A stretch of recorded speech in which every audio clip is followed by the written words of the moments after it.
What's up, everyone? Thank you for joining us, and welcome to Elite Fantasy Nation podcast. I'm your host, Matt Dennis. You can follow me at Fantasy Matt EFN. Got two special guests today. So first, we've got Bill. Is it Genis? Gentees. Gentees. Thanks for having me on, though. Bill Gentees. So welcome, Bill Gentees. And then we've got Rinku, who goes by Ku. So figured I'll give the guys a minute to introduce themselves and kind of talk about what they do and kind of like how many leagues they're in and stuff like that. But just wanted to start to kind of talk about salary cap leagues. So I figured we'll do a salary cap 101. Rinku's the commish in the league that I joined last year, and Bill also took over and joined the league as well last year. So the two of us are kind of newbies, but it's been a wild experience, and figured we'd have the two on and talk about salary cap leagues and just kind of frame up what it is, how different it is from regular Dynasty or redraft, and kind of just do a little one-on-one session. So Bill, kind of tell us a little bit about fantasy leagues that you're in, what got you interested in salary cap leagues, and kind of take it from there. Well, I started off playing redraft like virtually everyone probably. And when I discovered Dynasty, it's like, oh, that's kind of interesting because it has a rookie draft component, something that always interests me. So I joined, I think this was about 10 years ago, I joined a Dynasty League, and there's no salary contracts. There was nothing. So, you draft, if you draft Pat Mahomes, you keep him forever. Yep. And the league is so static. It's really hard to rebuild. There's a bunch of things. I mean, if you can't do it through the draft, you're doomed with a league that doesn't have much action. So I started looking around for other versions of Dynasty, and I found salary cap and IDP salary cap with large rosters, 16 teams. Who's crazy? That's all. I'll just say he's crazy. He likes to challenge. So right now, I have about I think I have 8 teams. 6 of them. Excuse me. I got a list down here. 6 of them are salary cap, wow. IDP, and they're all roughly the same. I do them all on MFL. I hopefully use the same chat system, although that isn't always a thing, to make it easier for myself, understanding the software.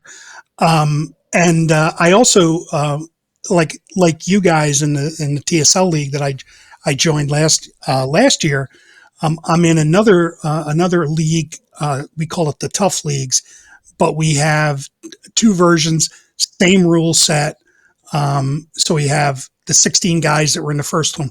Pretty much all of us migrated over to the second league. So the rules are identical, which is nice because, you can keep makes it a little simpler. But I've discovered that 5 or 6 fantasy teams that are salary cap at the same time is about my bandwidth limit. Okay. So anyway, that's pretty much my fantasy life. Nice. Love it. So Ku, why don't you kind of introduce yourself and talk about, obviously the commissioner, there's 2. So shout out to 2 leagues that you commission. I don't know if there's other ones as well, but TDL and then TSL. So the Dynasty League and then the Superflex League. So the Dynasty League was done a couple of years back, if I'm correct. And then TSL was started, the kickoff was last year. So kind of talk about the format of those, or at least TSL. Let's talk about TSL because I know they're slightly different formats, but talk about, what you're into and how long you've been doing this. And then also we can kind of jump into what TSL is. Yeah. My name is Rinku Dewan. People call me Ku. I've been doing fantasy for over 30 years. I was a freshman in high school in 91 when I got into fantasy football. 30 years. In my 30 era. Years. Damn. Yeah, 30 years. I began fantasy football in an era where you used USA Today to get the box scores and the stats on a Monday morning manually. And by Tuesday after the Monday night game, I would write out or type up or print out the results, put them in envelopes and stamp them to my friends at Auburn, Alabama, Florida, and at their college, at their university where they were going to school, or friends that were in town. That is dedication. It's landline time. Yeah. 11:30 a.m. Sunday is landline. Everyone's calling the house to get the lineup in, and if you don't have call waiting, it's a B. So that's the era I began fantasy. Now we're in this era of digitized everything in smartphones. Yeah. So yeah, fantasy began with, like as Bill mentioned, you began in fantasy. You've got players and rosters. The only things you're keeping up with are the roster count. And so you have your team every year and every year and every year, and you'll try again. When you learn about Dynasty, it's, oh man, this is so terrific. I had a great team last year. I don't want to let them grow, because you're heartbroken when January comes and now your team's gone and you got to remake another team next Yep. August. You win a This is, I championship and get then to they all keep my go away. good guys. Yep. Yes. So that's that format. You keep up with names and quality points of the players. Now you get these other admins, the salary cap you're talking about. It's another matrix to think with, because now you've got time involved. It's time and points. Players get points. Time is how old they are. How long will they make those points? And the curve of their points. The third factor now with money in salary cap leagues that you're talking about, now it's factored in how long I can keep the guys that are going to make points. Yep. And so that's been neat. These leagues you're describing, Bill mentioned the MFL platform. It's one of the best website engines in the marketplace. A lot of millions of guys that are doing fantasy use that platform. It's great. I am only in like 5 types of leagues like that on the MFL platform, and one still an old school, non-MFL platform, a Yahoo-based one, because it's some older guys that want to stay archaic or antiquated, as we would say. But I know people that we talked about on our show the other day in our league, 30, 40, 50 of these leagues, they're all over. The complexity is what makes it fun. The dynamics of, as Bill mentioned, that you have an opportunity, you have turnover. We'll get to that when you start questioning us later. And Yep. so, the TDL, TSL leagues are the terms people use. I'm in some leagues that are 32 owners times 1 copy. These Oof. leagues we're talking about right now are 16 team 2 copy, 2 copy. because you have the same Yep. batch of players for the reader or viewers out there. The same batch of NFL players on each conference. So there's 2 Aaron Rodgerses, 2 Mahomeses, 2 Jalen Hurts in your league, and 16 owners on one side have access to a batch of players. 16 owners on the other conference have access to the batch of players. So those are kind of some nuances as well in these leagues. And so the salary money, you can do reality copying of the actual NFL salary cap. Our leagues do that. They try to stay in the same framework as the reality NFL. So 245, 255 million, whatever the posted cap is, and you go from there. And so that's the uniqueness of more details, more complexities in the matrix of how you're going to build a team, how you're going to farm a team, develop a team, and what are your prospects as you move forward with each upcoming season. As opposed to, as Bill said, when you don't have more details and complexities, it can be, as the word he used, stagnant, stale. It's not fair. Matt has the good 3 guys, and he's kept having them all the time. I don't have access to them. There's no turnover. And so those are things we'll talk about. Okay. So let's start just kind of context of preference between, or you kind of talked about, obviously, salary cap and building it that way, but overarching, what makes this one type of format better than like a normal Dynasty League, or redraft person? Obviously, redraft is just completely different, but like as far as like your preference between regular Dynasty and more of a true salary cap, like why would you choose one over the other? I think Koo said it best, the complexity. Okay. The challenges you in different ways. Yeah. Why would you trade someone who is, because I traded away DeAndre Swift for a draft pick, basically. Why would you do that in a regular league, absent some salary cap reason? And it was a salary cap reason. Yeah, and you see different trades being made because of, to move money, because money is another component. You have to allocate your money. I mean, how much money do you put towards an IDP player?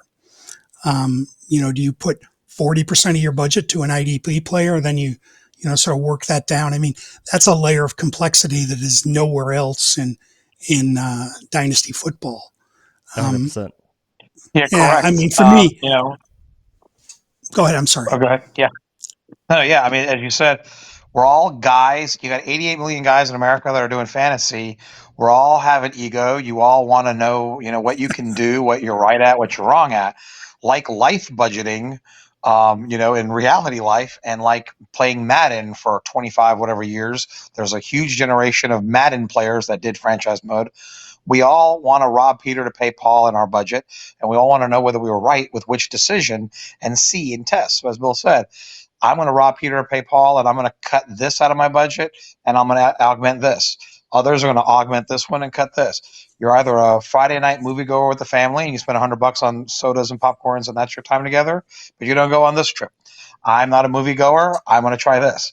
With these types of leagues, it's everyone has a way to skin the cat, and everyone wants to know and test whether the method is right. You want to learn some more methods, debunk some methods, maybe throw out some methods that don't work when you're 2-14, and then you kind of fine tune, and we're all reload. Competitive to do it. So yeah. So let's talk about let's just talk about startup.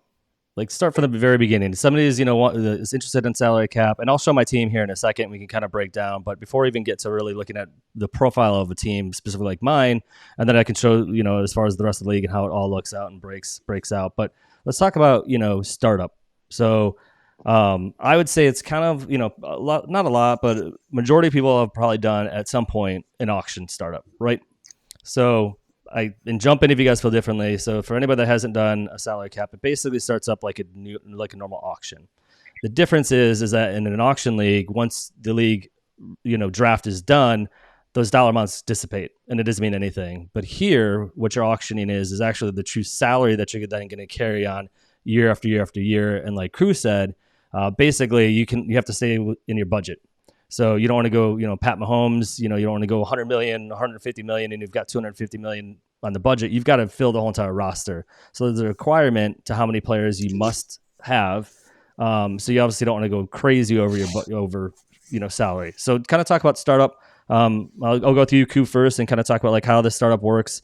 The amount of hours that it has before a bid is applied, and kind of just like give the initial framework so people who want to get into one can kind of know a little bit. And obviously, but league by league, it'll change, by how long, how many hours it'll stay up as far as the budget or as far as the auction will go. But just kind of start with this framework of a startup.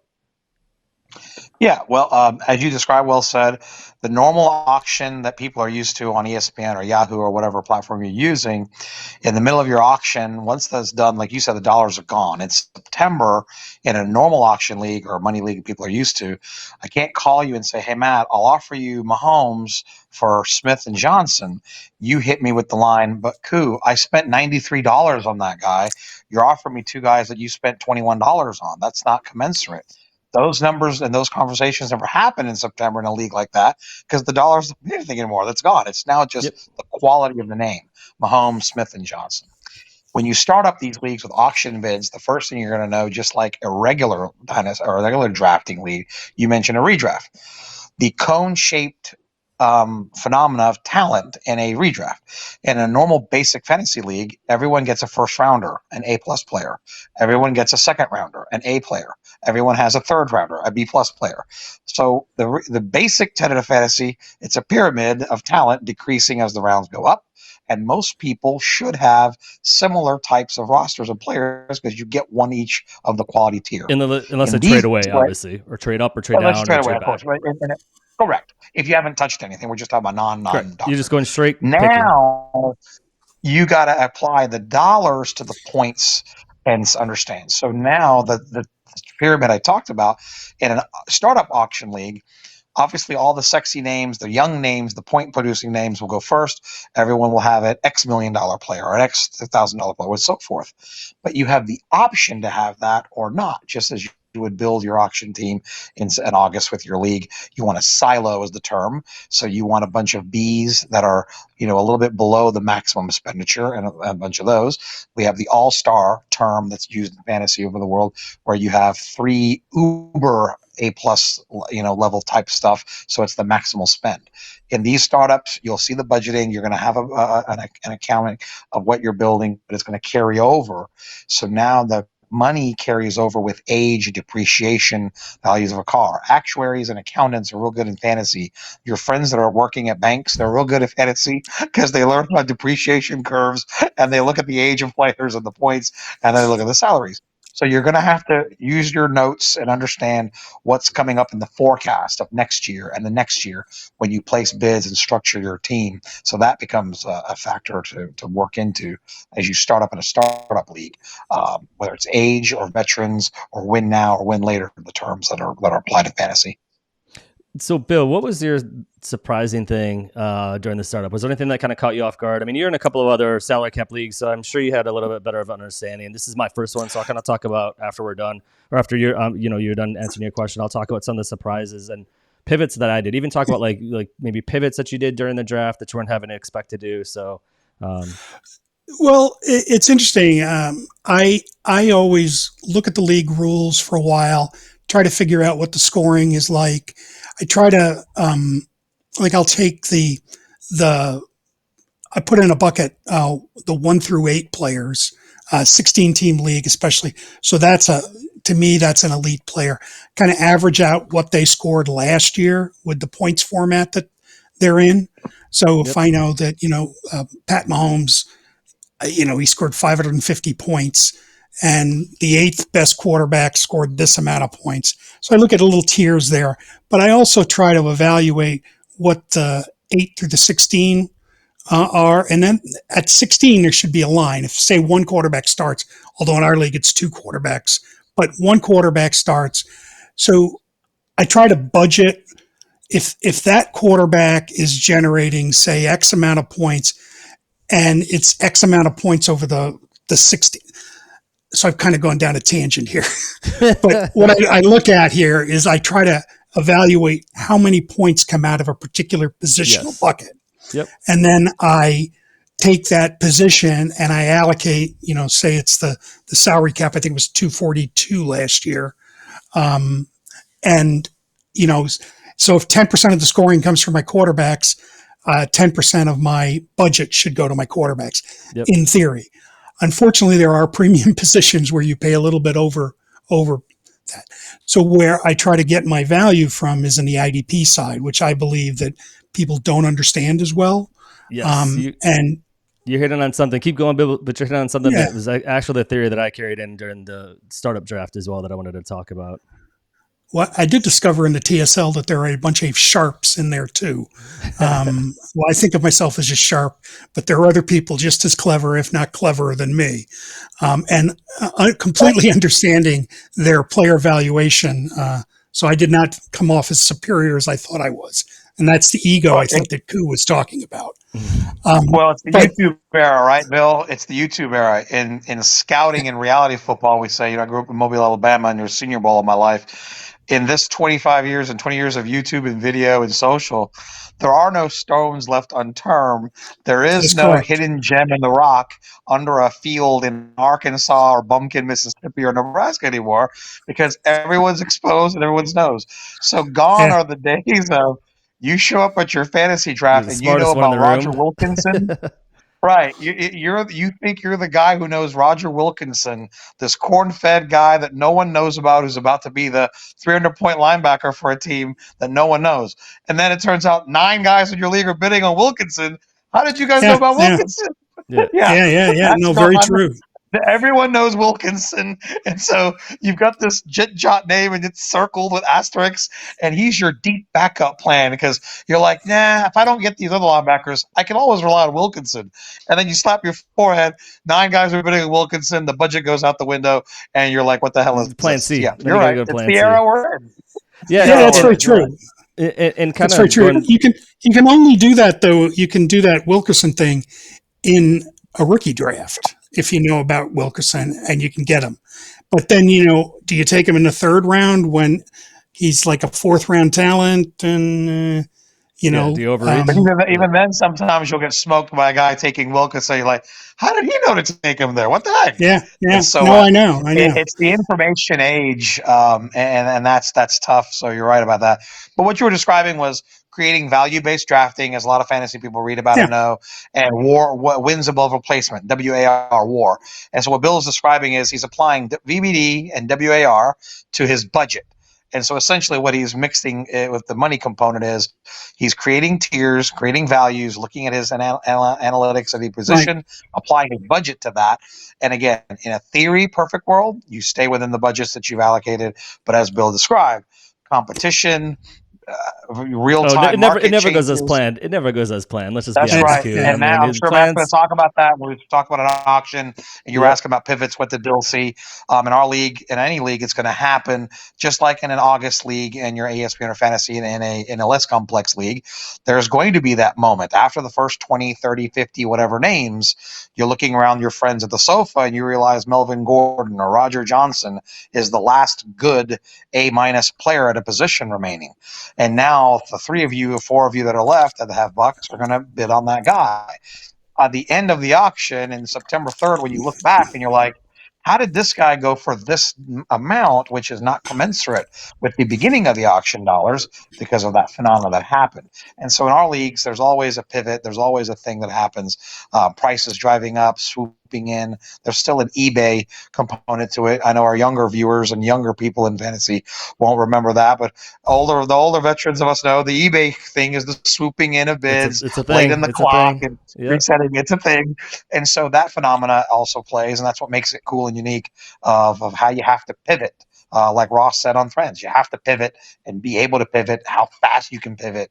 Are you able to, and then can you think quickly in real time or long term, as we Yep. talk about Dynasty, to pivot? Your moment in your auction at this moment in summer could be affected by able to be thinking of next year, and now I'll pivot and I'll solve it next year in 12 months, not in 12 minutes or 12 weeks. So Yeah, it's funny. And actually, when Amen. we were doing our auction draft initially, this startup, I was actually in Barcelona, so I was there for 10 days okay, in Barcelona, and I remember having to look at it, and it was also obviously 7 hours ahead time there, time which difference.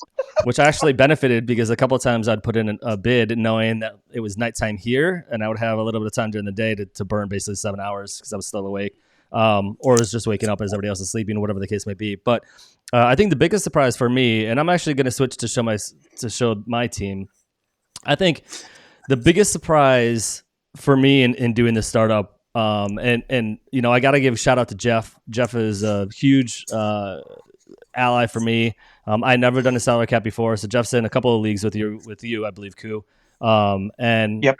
for Jeff, like he was giving me a lot of amazing pointers. I had never really done MFL, so this is MFL. If anybody's not used to it, this is MFL format. So it is not sleeper. Obviously, you can't do a lot of this complexity within sleeper. It's just not built that way. So we do it on MFL. So he was kind of giving me hints on looking at how to look at what the players scored last year. And one thing, going back to IDP, if people are not used to IDP leagues, IDP is individual defensive players. You can do them in normal. Some are one. You start 1, you start 3, you start 5. This one we actually start basically the whole entire defensive roster. But IDPs usually when they're set up that way, you need to look at the scoring system is the most important. So IDPs usually defensive players score a hell lot more than you think they're going to score, and I'll show you an example of a few of mine. So when you talk about pivot, Bill, and you talk about prioritizing where you're going to allocate your money, my quarterback room is really weak because quarterbacks, of course, are the first thing that people grab because when you do a startup, everybody's got money, so they're like, I haven't burned any of my money, so I'm going to burn my money on quarterbacks.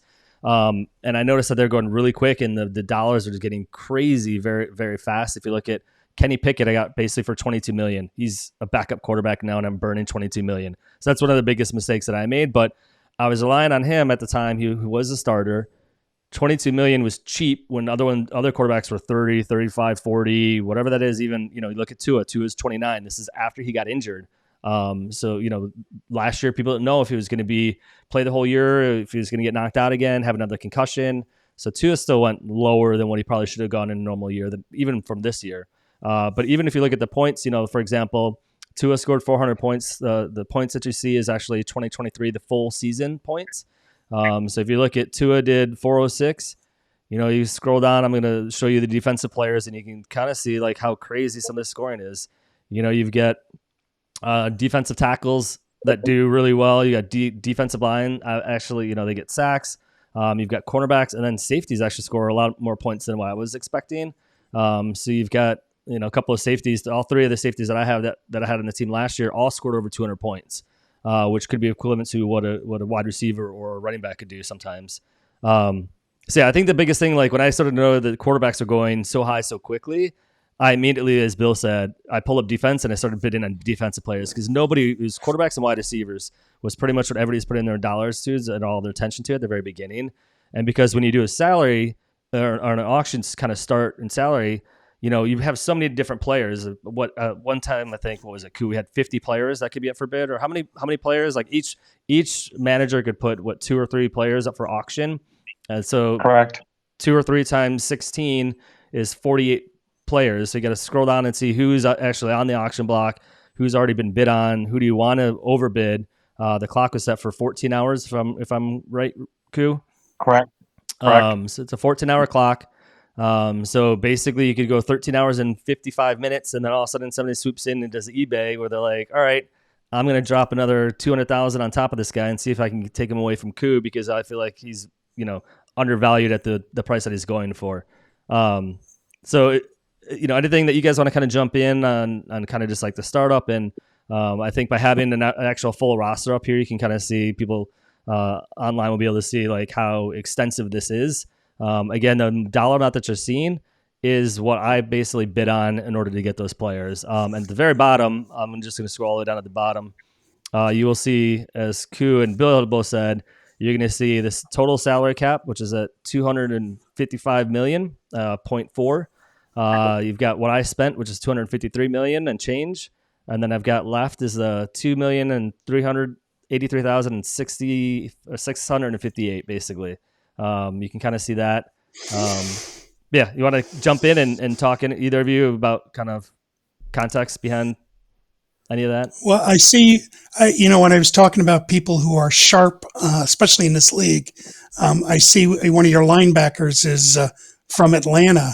I'm sure Koo's a big Falcon fan, and that's one of the great names, Okusan Fortese. Yes, he was a massive target of mine going into the draft. Excuse me, not Atlanta, Jacksonville. Jacksonville. Yep.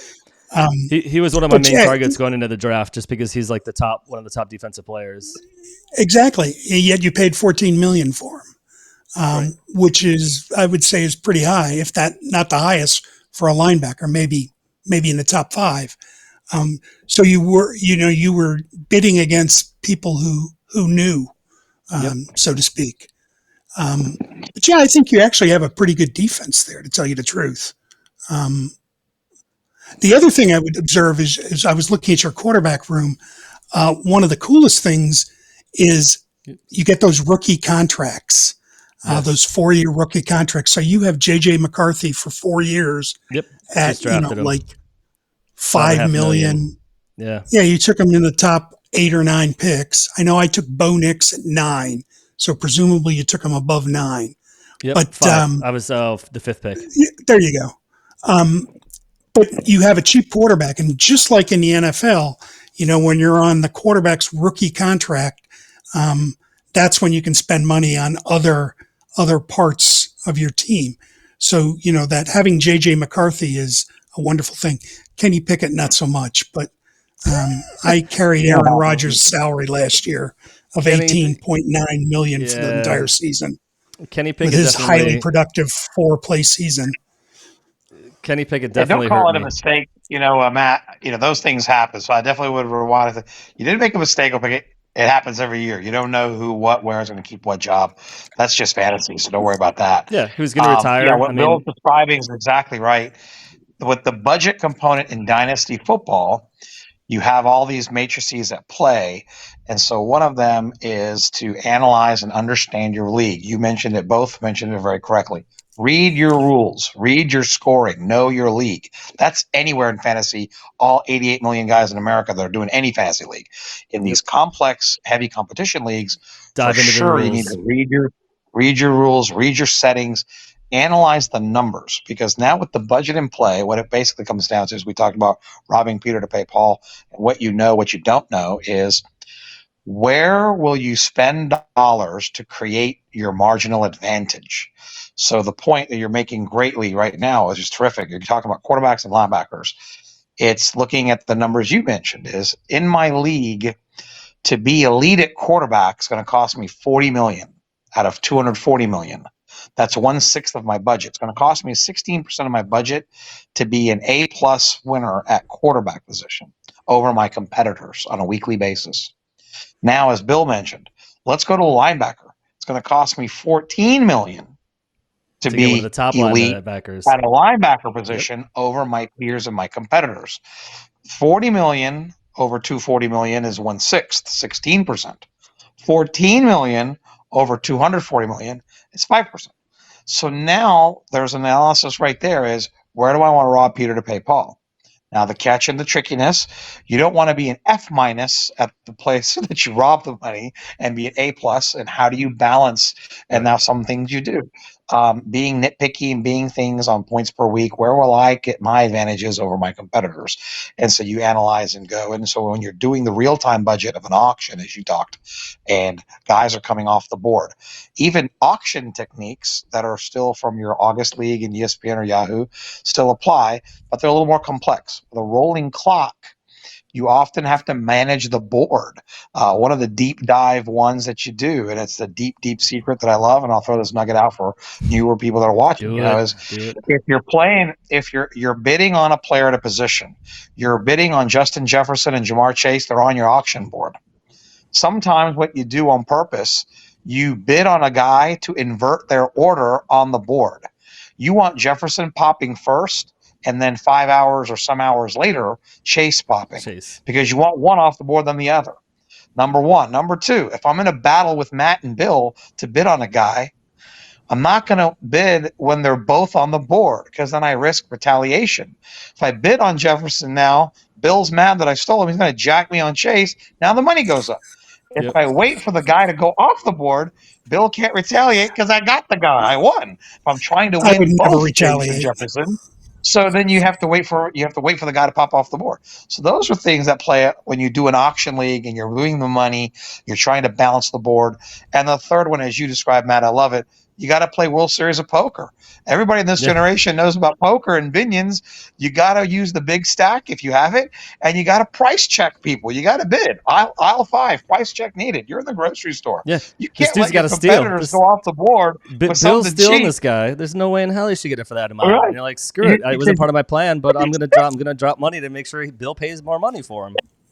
Exactly, I because if price you're in check these all the high-end time. leagues, you're tracking prices. And on your notebook or your spreadsheet, however digital you are, or if you're old school, you're writing them down. You got a position, and you're writing down all the prices that have popped, and it's X, X, X, Y, Z. And you look down on the board right now, and Bill or Matt's getting somebody X divided by 2, half of X, a third of X. No way, I can't let that happen. So now you got to do something about it. You got to hip check that guy into the boards and send him a message that, hey, I'm not going to allow that either. So all of those come into play in these large format leagues. And then that can be a part of your budget too, that, oh yeah, why do I not have the money for position right now, this position? I forgot. I hip checked Matt yesterday. I used those dollars. Oh, darn. So You're like, and he didn't check back. He basically let me take him, and then I overbid. Yeah, and that's also part of it too, is because sometimes you're trying to price check somebody, and you actually price check yourself. Like again, I've only done. Actually, last year was my first salary, auction bid. Sorry, and besides this one, I did an auction bid, which was first time ever doing it. Did a salary cap and an auction bid at the same time.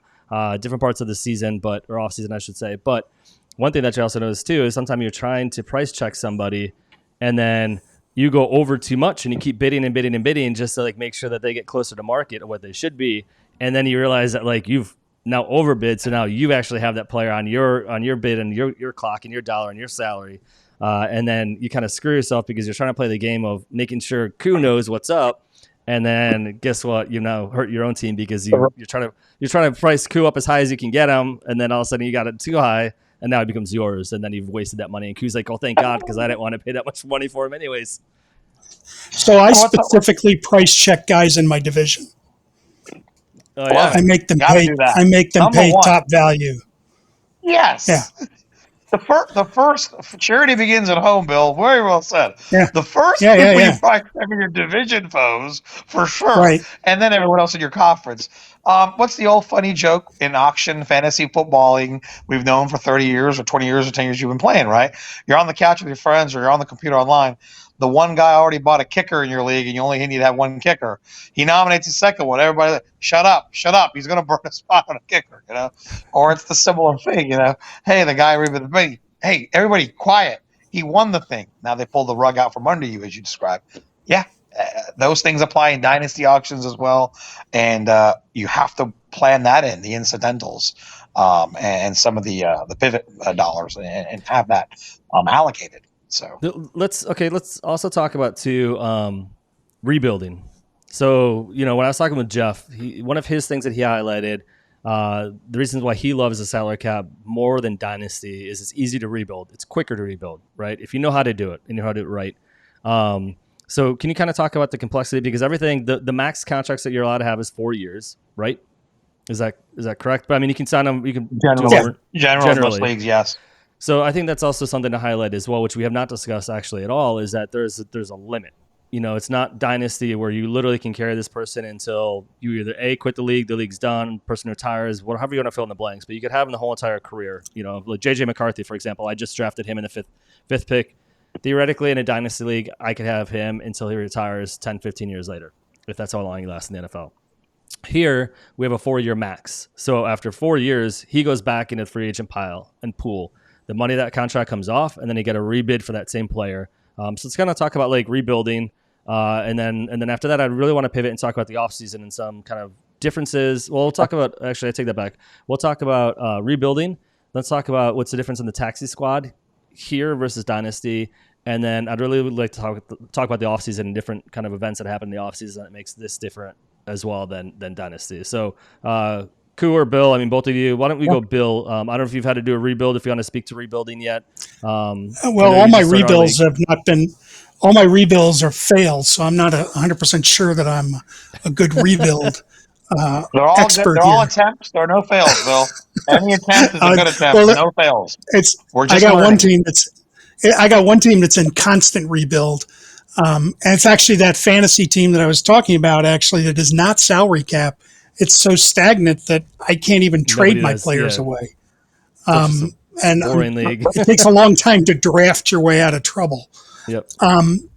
But yeah, no. So rebuild is one of the cool things, and I, kidding aside, it does go faster because, for example, you have JJ McCarthy for 4 years plus 1. With a 5th-year extension if you so choose, because he's drafted in the first round. So you do have the ability to pivot very quickly. I've read online that some people, do a 1-year rebuild. I've never been able to master that. I have done rebuilds in 2 years probably is my best. Well, would have to be my best because I've never done one in 1 year. Yep. And there are, but I think also the most tricky thing is to know when you need a rebuild. Because I see guys who take over teams and it's like players are flying out of there. And I'm like, you had a good team, It's destroyed it for no reason. Some people just like to rebuild rebuild. I get it. I mean, I love a trade as much as another guy, and I'm not afraid to trade. And like Koo said, you got to be able to pivot. And pivoting is very important. You got to have a plan. I sometimes, I always do this, but I sometimes lose the paper I wrote it down on, is I write out what my goals are for the team. And, I want to rebuild my running back room, or I want to just get rid of everything and get as many number 1 picks as I can. Or I want to get a number 1 pick plus a guy, who's an experienced NFL veteran with, maybe only 3 years in the league or something like that scores points. So it's hard to figure out. I have generally shied away from rebuilds. I feel it's sometimes I don't really get the principle. Okay. At least I don't think I do. So then I'll throw it over to you, Koo. Then let's talk about. Go ahead. Yeah. Just kind of talk about the differences between the two at Dynasty. The first major factor to remind viewers and listeners is in a salary cap league, there's going to be inflation. So the salary cap of your league will increase, but generally most of these leagues have an annual player inflation. Our league that we run has one of them has 20%, one of them has 15%, one of them has 10%. So the players' salaries are going to increase. This is what's going to cause turnover. What Bill's alluding to is in a stale regular Dynasty League in your league with your friends, the guy that got the good player, the Mahomes, the Adams, the Johnson, Rogers, Smith, whatever, he gets to keep him because there's nothing forcing him to let it go. The only way he's going to move it is with a trade of commensurate value. You're going to have to pry it from them. In a contract league, And like he'll make you we're pay. talking He'll about make you here, pay for it too. that's right. Oh, yeah. So in these leagues, there's a self-evolving motion, an organic movement in your league, because the salary cap may go up with a minor league, but player salaries are increasing, making it harder to retain everybody. Just like in the reality league, we're copying reality football, so you won't be able to hold the player that long. Eventually, you'll time out. You have to let good players in the water, and now others have access to them. The augmented component, as Matt described in your league, you have contract years. So you can only label them 1, 2, or 3, 4 years to be carried. And now the second factor is rolling in. Not just the money may prevent an owner from holding the player too long. Time. The contract year length, time. Yep. When you trade players in fantasy, generally you're trading time and production.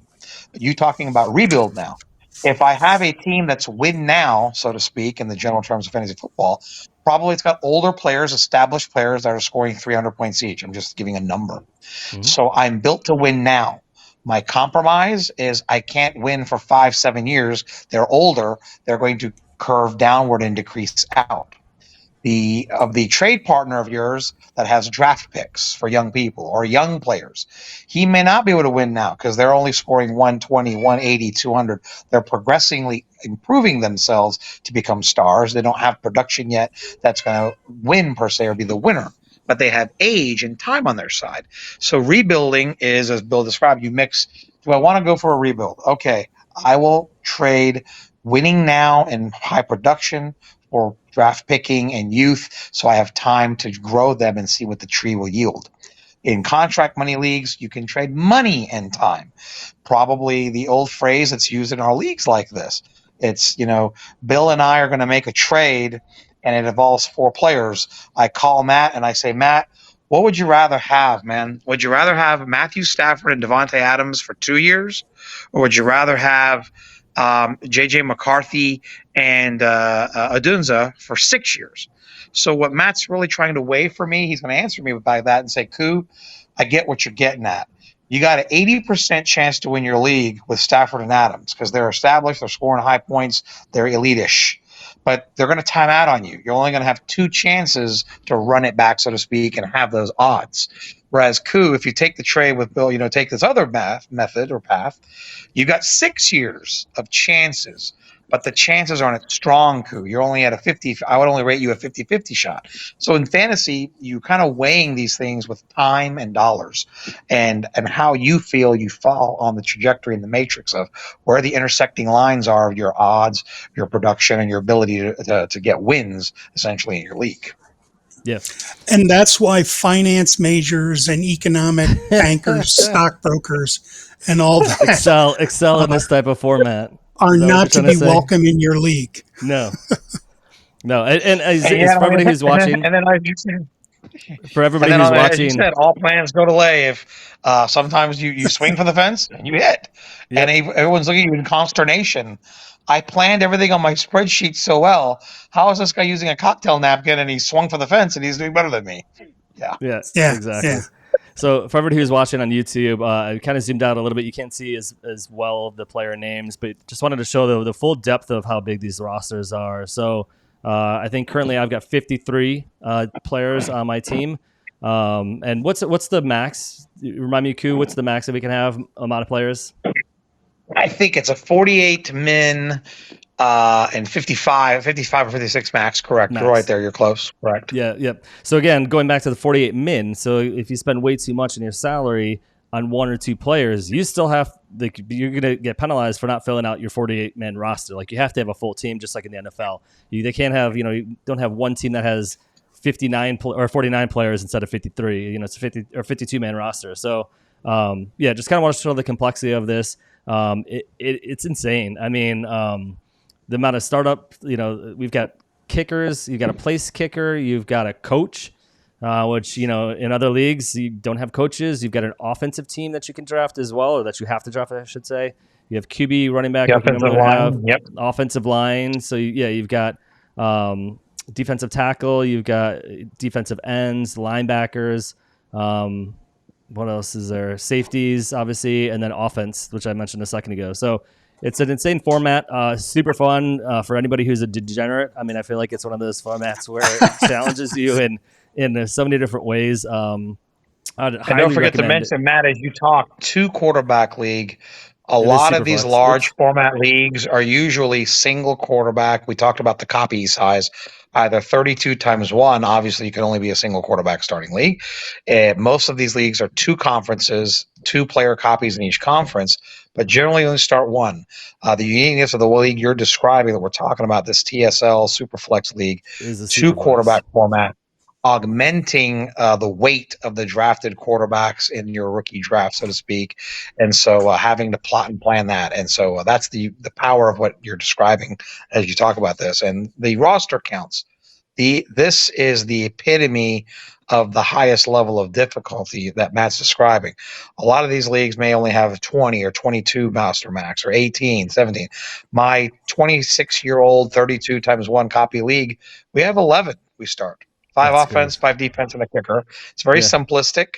It's old, tried and true. It's like Novocaine, always works. So Matt's describing a very advanced league, as he talked about. 11 defensive starters, 11 or 10 offensive players, offensive line, a coach where you get points on what they perform in reality on a Sunday on the scoreboard, what the point differential was in the game. The coaches get scored on that. Extremely detailed. Complex. And so this is where you're in.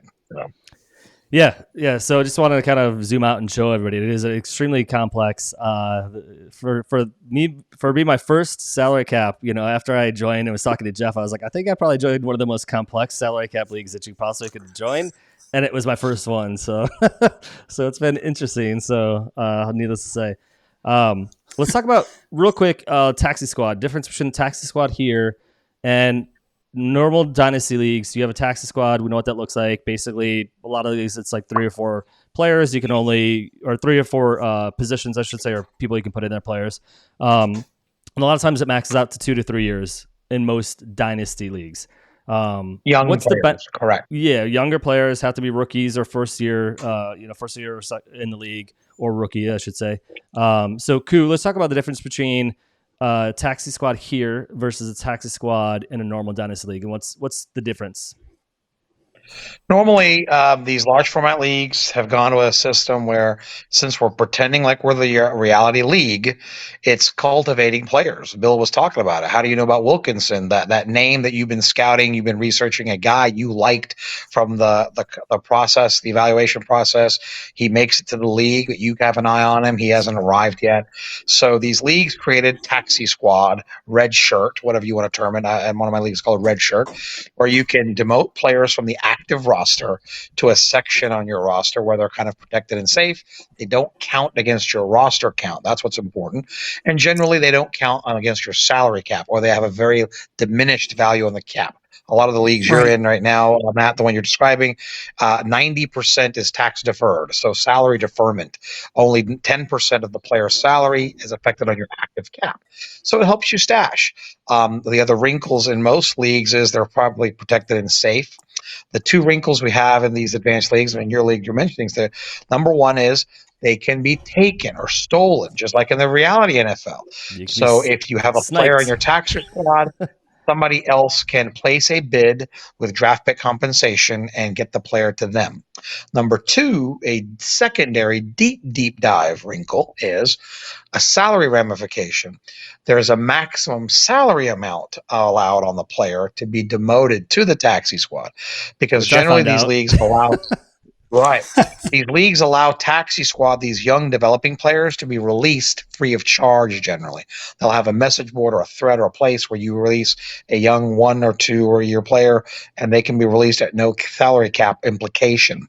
So in the ilk of American business, there's always a loophole. The loophole was you have a lot of owners that are not going to worry about the money. They're going to spend ubu dollars, maximum dollars, minimum dollars on players that they know are taxi eligible. There's no risk because if he pans out, great. If he doesn't, we'll demote the player to that level and release him free of charge. So the wrinkle buster in this TSL league that you're in, Matt, perfectly written, is a maximum number of dollars. The highest salary that can go down below in taxi and be eligible is the value of the number one drafted player, about 6 or 7 million. So that prevents this loophole run around and take advantage of that. Somebody who's very rich, somebody has a lot of cap rich or has assets and resources can bash will get a lot of players that are expensive and release them tax free. So it's a kind of a tax loophole benefit for the league to help prevent that. And then on the other hand, it can handcuff you, as you described. We talked about this at your league draft last week. This summer in fantasy football across America, in these dynasty leagues, right, Bill? There's 5-6 guys that showed up when they turned on the computer this summer and had 4, 5, 6 of these quarterbacks stuck on their team because their jobs just died. Whether it's Desmond Ritter or Kenny Pickett. That's who I have. That's why so, I brought it back on screen to show that Kenny Pickett. Right. So I tried to do that. So it happened. Right, it happened this summer. It happened a few years ago. You had a guy, you had a starter, you thought you had a starter. Everyone that traded for Jimmy Garoppolo in their league, everyone that traded for these guys, the Minshews, and so it's a wrinkle of the league and it's a format. The only difference here is, in a lot of these leagues, you could have probably released that player by now because some of them are under 3 years. I think in Ritter's case and so forth. And now with this financial wrinkle of tax deferment not allowed, so to speak, in our league, you can't.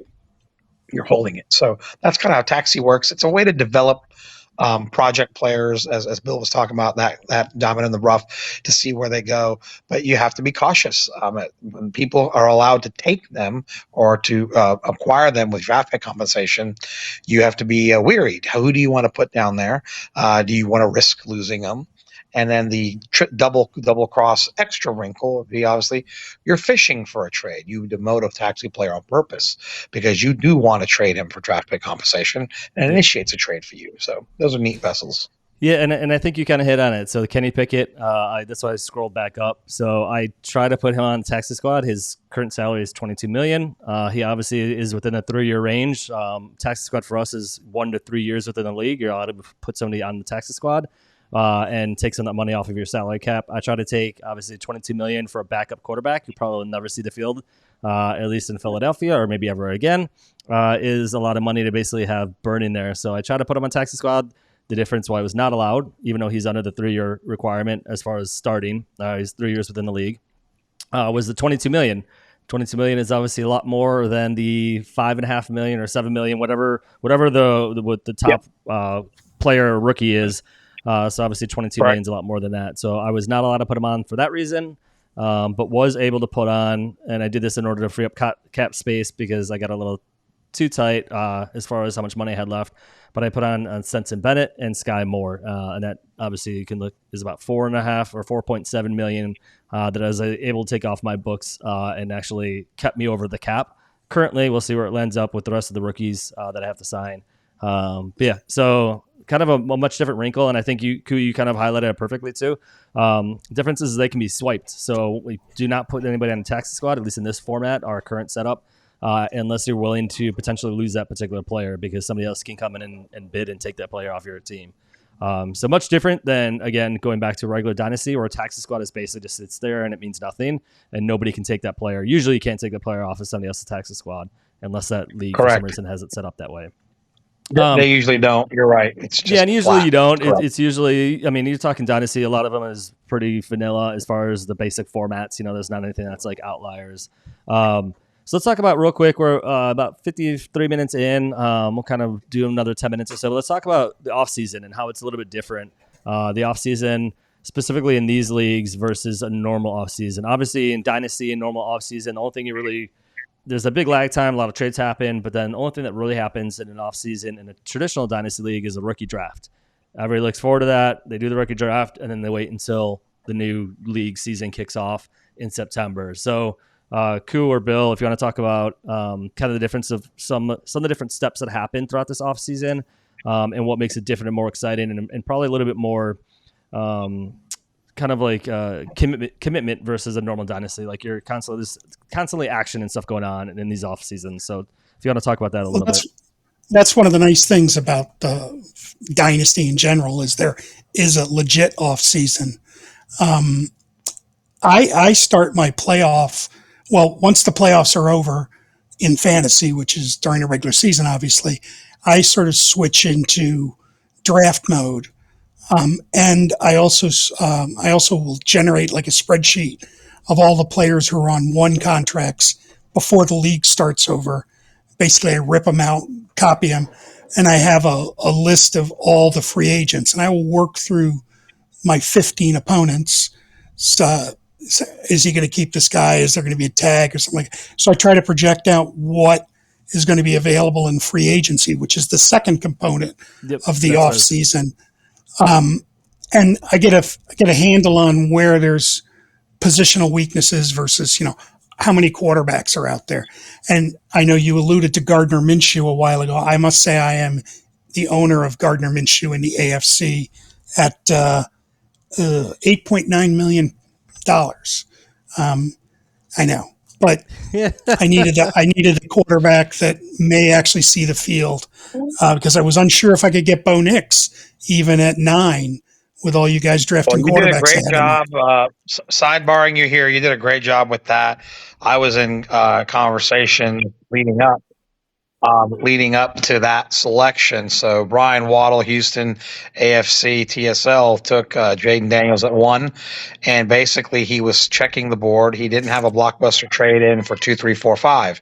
He was basically monitoring the board, and every OTC he was going to offer, a draft pick package to jump in and get Bo Nix late. He had him projected like most sites, around 13, 14, 15, 16, maybe at his 2.1. So when you jumped and took him in 9, his whole idea of leaving the draft with 2 quarterbacks got wrecked. He's texting me while we're on the live telecast. I'm like, I know, brother. I know. I didn't see that coming either, brother. He got it. He's got good eyes for players. He loves the system, obviously, like you did. Back to that. So I actually had the 13 and was thinking about waiting until 13. Sorry, I talked over you, but I had the 113 too, and I was thinking about waiting for Nix then and taking a wide receiver. But I was actually able to get the wide receiver I really liked at 13, so it worked out for me.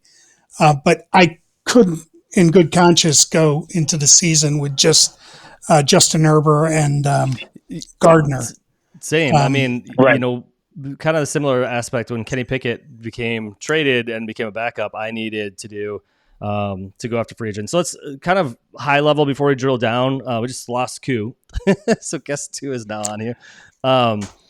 So I guess I better answer the question then. No. So kind of talking about like the off season.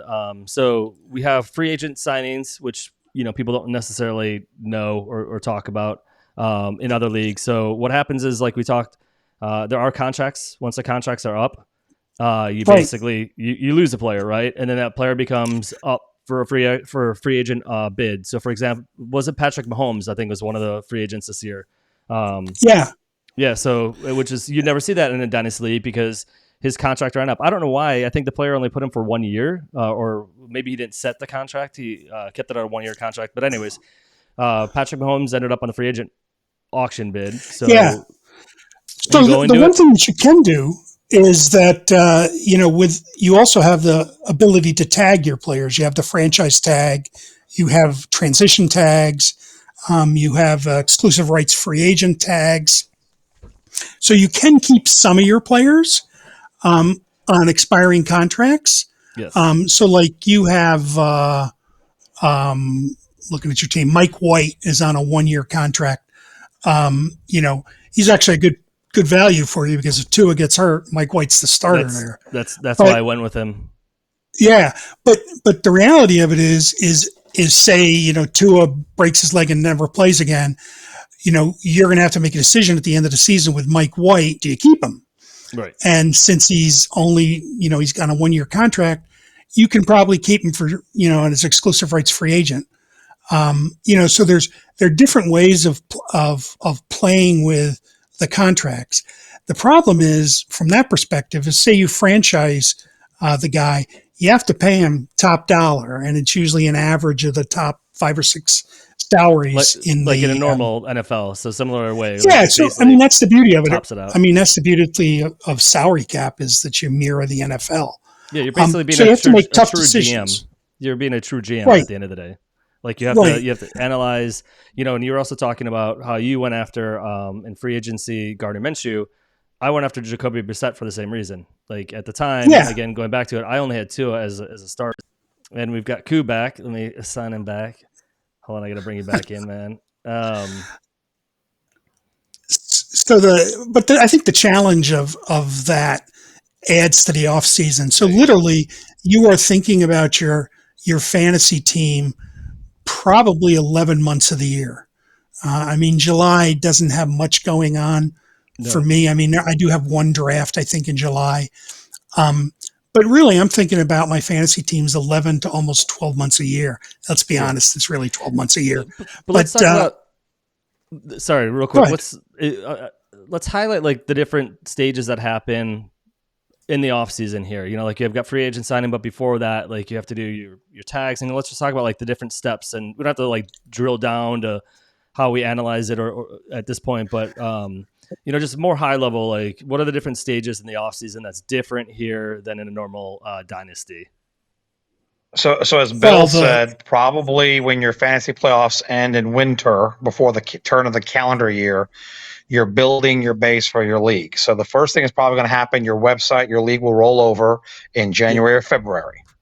At rollover, the first things will probably happen where the free agency in reality football starts in March. So your league probably has free agency thereafter in April or after those names have been set. It's usually not so right people know on where top they of go. it. Right. Correct. So the tag process usually is first, and in your league, somewhere in February, March, or April, you have franchise tags and transition tags. So you can place tags on players. Yep. And so you tag them just like in reality. People can bid on them, and so that's one way to retain players, and you prepare that. Now, next is going to be the free agency portion, the open free agent, the main one, and that's the second phase of retaining players on your roster in your league. And then the third phase will be the draft. Again, the reality NFL draft happens late April, first week of May. So your league probably at the soonest will have it a week or two after first week of May, maybe even into June. We just had ours in June in a league you described. Yep. I've just had it in Chicago last weekend. And I have one happening in July. Correct. Yes. And so that's the third phase. So the three prongs of building your team, free agency, drafting, and trade are always open, as Bill described. And so then obviously leading into camps, July is a slow time, and then August and picks up. And then you've got deadlines for your rosters and teams in September that you start. So as he said, and he brilliantly said before I got off, you have to check yourself and everyone else. So the landscape building he described is correct. Know what the bodies of names will be. Check my teammates. Check my league mates. What's the landscape look like? Who's rich? Who's not? Who needs what? Who doesn't? As Bill Parcells said, we only get what the colleges provide. So what are the names that are coming out of colleges this year at which position? And now you move forward in your league for your team and so forth. So that's exactly as you described. But that's the order of operations of a typical contract money league. Perfect. Yeah. And then that's pretty accurate. I mean, you need to be prepared to know that Patrick Mahomes is a free agent. And if you want him, you're going to have to pay for him. So you got to look at who's going to bid against you and stuff like that. Specifically on some of those high dollar ones. The lower dollar ones, it's a little difficult to predict, but for sure. I mean, I think knowing who has the cash, right? Who's going to be the one that's going to be coming after you or challenge you as close as what you can get. So, and I think that's a great point. Cash plus need. Cash plus need, exactly. And then on top of that, you get somebody like Patrick Mahomes. Even if somebody doesn't need another quarterback, but they got a lot of money, they might go after him anyways because it's Patrick Mahomes, and because they can then trade whoever else they have on their team to then support Patrick Mahomes and have him on their roster as well. So, and again, going back to it, like free agency, like in a Dynasty League, Patrick Mahomes wouldn't be just available for anybody to swoop in and pick him up after you do your startup draft. That's just not a thing because he's going to be on somebody's roster at some point. So that's a good thing about a salary cap is that at some point, every single solitary player within the league will be available for everybody to bid on. Again, within the same league, and not having to do a whole new startup, a whole new redraft, or whatever that may look like. So I think that's also something to highlight too, is that it's a waiting game. After 4 years, you're eventually going to get a chance to bid on that player again. So much different than a true dynasty or a traditional dynasty league in that sense. Yeah, I would agree with that 100%. Leagues mature like trees. Leagues mature. Some of these leagues, are 6, 7, 8 years in, as Matt, you're describing. We just started this league. It was a startup last year. Yep. So depending on what contract years were allocated to players, but generally it's your first starting out in a thing, you're going to keep them for usually 2 or whatever years. So generally it takes time. That first cycle may not be plentiful. So if you look at it in the first cycle, it may debunk the theory we've all three talked about here is, hey, they're great. There There's may be turnover. a few You have a names chance. here and there. Yep. Wait for the maturity to hit, and then there will be a steady cycling of those things. And then there's nuances where you can really generate things like you talked about with player contracts falling off, and now more talent continually being available. So maturity does have to take place also. And I think too, I do want to highlight this, which we did not talk about after the startup. So after you get a startup and you bid on a player, that player becomes yours. You outbid everybody else. He's locked in on your roster. You then get to determine how long you want to sign that player for. So 1 to 4 years. So you don't have to sign not all players are always signed to 4 years. You can pick. You can say, hey, for example, Derrick Henry, who's on the screen right now, he maybe is. I'm not like, if you're doing a startup now, I'm not saying that this is necessarily what New England did last year, but he put him for a 2-year contract initially because he's an aging running back. And he didn't want that $26 million sitting on his books for 4 years, knowing that he could retire in 2, and then he's out. Then that $26 million, and he's going to take a penalty because he has to drop him. So that's also something too that you have to then analyze. And we talked about strategy and talked about kind of like, how do you plot it out? Is, okay, are they diminishing within their career? Why would I sign this guy to a 4-year contract? And I know he's older back. He's taking a lot of abuse. Plus, it's a $26 million contract. And you kind of have to weigh all of that. So it's a lot more complexity. It's not just put the bid in and call it a day and he's now yours.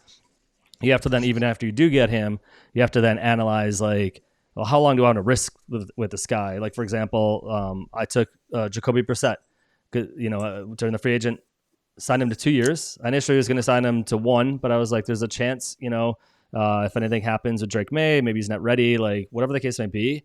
I'll do 2 years, and then it's a smaller contract. It's only $2 million. So I'm like, even if I have him in the second year and he's still the backup and not a starter, $2 million is not that much off my roster. So I analyzed that as well as part of it. So because I think that's key in these leagues too, is that it's not defined 4 years. You get to choose, and that's a part of the strategy that goes with that is how you choose that. So go ahead, Koo. Yep. Did he freeze? Koo there? It looks like he has. Oh, he's got a look at that face. He's got a great look. That's an unfortunate freezing right there. I very rarely go 4-year contracts on a startup thing because there's just too much risk as far as I'm concerned. The unknowns. Right. Yeah. Unless you're an extreme player. Yeah. The other thing I would add is New England, it looks like all of his running backs he did. Sorry to interrupt you, Bill. It looks like New England did all of his running backs at a 2-year contract last year. So again, it might be position based too. If you go running backs, running backs shelf life is not that big. So it's something where you're like, hey, I'll do a 4-year contract for a wide receiver, know that they've got a longer career. But as a running back, I'll do 2 years because I'm not sure of how that's going to pan out in a year or two. So. One of the things I would strongly suggest is have a spreadsheet that projects out your salary cap for the life of the contracts on your team. So it's sort of an enhancement on what you see on the screen there. You would have what I do is basically I copy a cell which has the salary and I multiply it by 0.15 in this particular league, and then you do that in the next year and the next year and next year. You're increasing the salary. The 0.15 is the salary increase. Correct. So I know in 2026, for example, that my salary cap hit number is $100 million. So I know right off the bat that I have $150 million to play with, and obviously the number gets smaller and smaller. The other thing is always make sure you list your rookies and how You much got to they're going account to for the cost rookie. me. Yeah, you got to account for the rookie Because contracts. And I actually I love looked a at last year's. I looked at last year's prices, so I might be over because I looked at the wrong price. But go ahead. oh, yeah, maybe you are because I they do might be go over a up. little bit. Yeah. Yeah. But yeah, I spent I have one league where it's a salary cap similar to the NFL's, and I have $33 million on my rookie cap because I have a lot of first round picks, Oh wow, and that's a lot. that's a big dent. Um, Yeah. yeah, but however, hopefully I get some premium players out of it, but we'll see. Yeah. Anyway, Only time will tell, um, right? yeah, Nice, nice. Well, have you got? That's pretty much kind of like the gist of it, or the gist of it that yeah, I that would I say kind of so. will go through. Is there anything, Bill, that you think that I left out that you kind of want to address, or anything else that you want to kind of like No, showcase as far as like why salary caps are awesome? well, they're awesome. I mean, they basically I don't play redraft anymore except for one league with my family, and I What used about to do Dynasty? redraft and dynasty. Everything is dynasty, Yeah, um, except for that one redraft with my family, and then which I hopefully win every year. I you usually should. do, but I should. Yeah, I know because we have place kickers being drafted in the first round, Oh wow. type of thing. Um, so yeah, I mean, I think we covered a lot. Koo has some really interesting strategies that I would wholeheartedly recommend. In fact, I jotted down a couple here that I heard from him Yep. that I had not really thought of with some auction bidding strategies. Yeah. Um, and yeah, I mean, and Koo's not here to defend himself, but quite a sharp player. I'm glad he's in the other league. Is what I Yeah. was thinking because he's the Falcons in the league where you and I are in. Yeah. I want to show your team. Why don't we get? Let's see where your team is real quick. There you are. Let's bring you up The on New the York screen. Jets. Yeah. Here's your team. I'm trying to see it. There you go. It should be big enough. Um, yeah. So talk through. We'll just kind of end it on like you've got Justin Herbert, 40 million. So kind of showing what some of these players are going for. Obviously, Justin Herbert's 40 million, so that's pretty high compared to like where I was at with Tua was 28 or 29. And then Yeah, I spent 22 on Kenny Pickett. So you could look at kind of that was a strategy. You wanted a stud quarterback, which you got Justin Herbert, but you paid a lot for him in 40. Where I almost got two quarterbacks for 51, well, around 51. So you can kind of see where the strategy plays in. And Justin Herbert, for example, we're talking about free agent. He looks like you're going to have him on the block next year unless you tag yeah, him. So then again, Justin that's an Herbert will. expensive tag. It's an expensive tag, but he'll be available then for free agent bidding after this Right. contract runs up after 2024. And you might even be able to get him back for lower than 40 million. That's also part of it too. Is It's you never possible, know. yeah. You never know. Is there any player here that you And want to speak to as far as you got Jalen Waddle at 21, you got Calvin Ridley, which is probably that's really good at 15. Considering he yeah, scored more points that's a nice value. than Jalen. Yeah. So actually, I would point out one player, Rashad Bateman. I put him on my taxi squad on and off last year, hoping someone would take him. Yeah. And he fit onto the taxi squad Oh, there he is. just Yeah. perfectly. Yep. But he would also add I think it was $3.1 million back onto my salary cap. Yeah. So I could do a waiver claim late in the on a Saturday to try to get a hold of a defensive tackle if I needed one cheap or a cornerback. So yeah, I mean that's a player that taxi squad eligible. He's not that exciting. Maybe someone else is interested. I would say 4.4 million is probably an overpay Yeah. for him, I would but say for he's an what he's interesting player done. because he can bounce around. I mean, he scored 90 points last year. I don't think I probably ever started him. No, that's not that much for the but I mean even going back to we talked about linebackers earlier, so we'll just Zaire Franklin you've got for 7.7 million. I mean, and he scored Yeah, 337 points. That's a steal.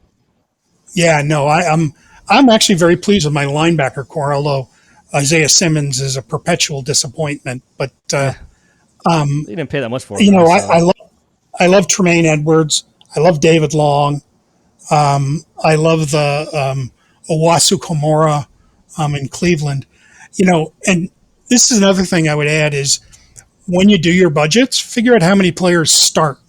So if you only start 2 linebackers, why the hell do I have like 4 premium ones?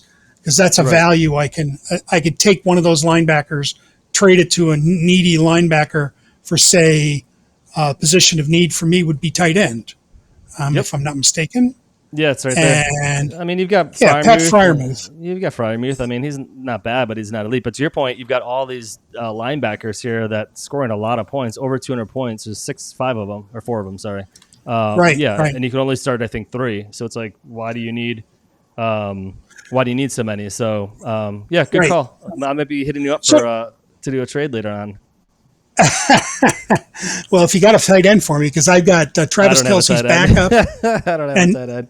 and actually Juwan Johnson broke his ankle or something in OTCs, so Foster Moreau might actually get a little bump up there. There you go. Anyway, but that's right. the beauty of the game. That's why you play it. Yeah. Hell yeah. Well, I appreciate the time, Bill, and Koo, wish Koo well. Hopefully you guys have a good Father's Day. But again, I just wanted to highlight, I'm going to do these different series throughout the off season for now until when fantasy kicks off.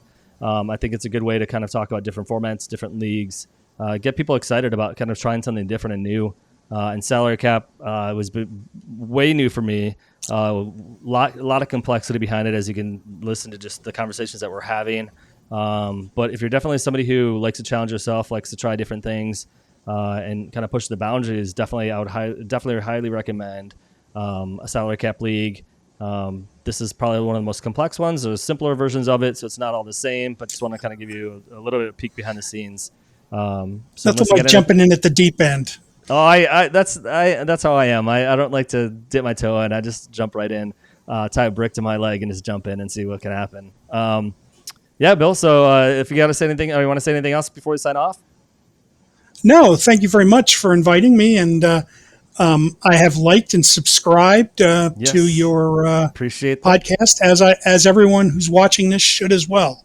I appreciate the shout out. I was actually going to end that way too. Bill stole my thunder, but I love it. Thank you very much. Sorry, right. Like and subscribe. It's Oh, down Jesus. there. I know. See, it's Down weird there. when you're on screen. It's a lot harder than it looks when you're on screen. Yeah. But hit the like, hit the subscribe. We'll be doing a lot more of these. Thanks, Bill, for your time, and Koo as well. And until next time, we're out. Peace.